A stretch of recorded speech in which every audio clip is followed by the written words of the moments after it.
According to Sally Hedgehog, if a flea is put in a jar and tightly screwed down, the flea will try to jump as high as it can. But as soon as the flea accepts its limits, they will not jump beyond the point of the lid. Humans work the same way. If they perceive a limit and they are continually slapped down with the efforts of their actions, they will also accept their limits and stop trying.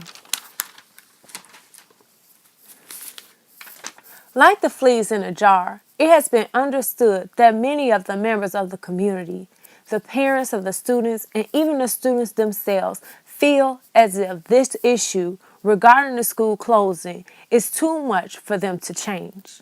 Many of them probably have protested to keep their previous school and staff intact, yet that attempt failed. Many probably tried to protest against violence in their communities, but that attempt probably failed as well. Many of them probably also tried to do the same thing with poverty, yet that attempt seemed to fail as well. According to Payne, you know as well as I do that the issues here are not academic, and the issues are social, emotional, mental, and even spiritual. So it is that the collective memories tell us about how people understand limits and possibilities of their own environment, and they think they cannot make a difference in them. When this happens, people generalize anger and withdraw as a major coping strategy. I realized that being a teacher in a turnaround school will put me in the end that is not to be trusted and receive pushback from parents. Instead of getting offended by this or counting it as a lost cause, I will do my best to show parents that I am not the enemy, but I truly care about the success of their child as a student. To try to show that I am not trying to come in on a white horse and save their child like media portrays. However, I must focus on lifting the lid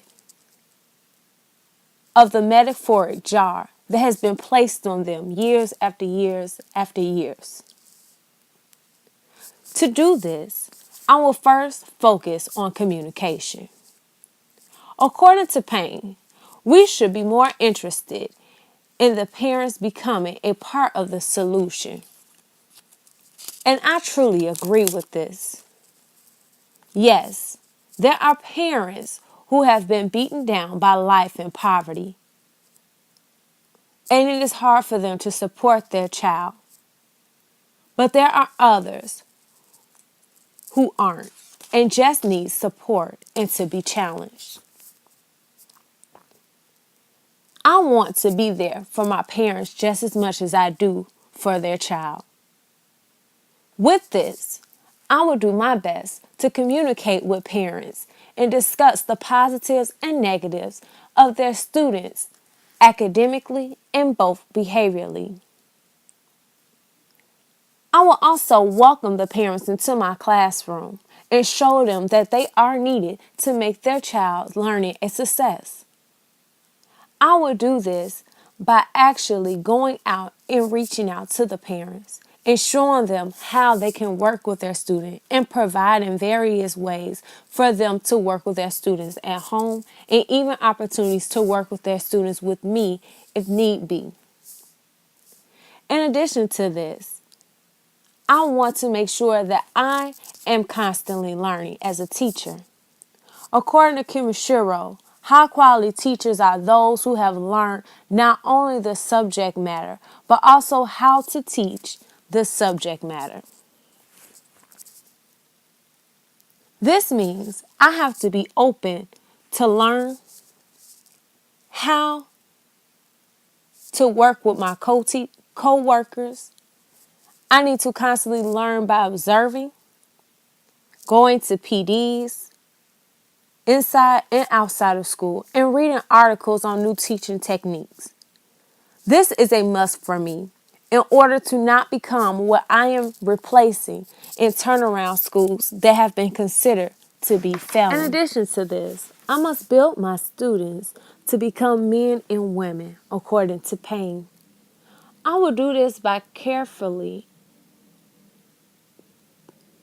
placing my groups of students in my classroom. I will also pay attention to how I build the community and environment in my room to make sure that it is one of respect from both the teacher and the students. According to Payne, research on classroom climate finds that the more harshly the teacher interacts with her class, the more harshly students interact with each other. In hopes to avoid this, I hope to develop an atmosphere in my classroom that shows a no-nonsense nurturer persona. According to Payne, students overwhelmingly show themselves as hard workers for the teachers who were both more serious about teaching and more quick to answer inappropriate behavior. I was clear that this perspective was quality teachers in combination with demanding behavior that had the most impact on students' behavior. These three pillars are ones that I hope to take with me next year in the first year turnaround and throughout my teaching career.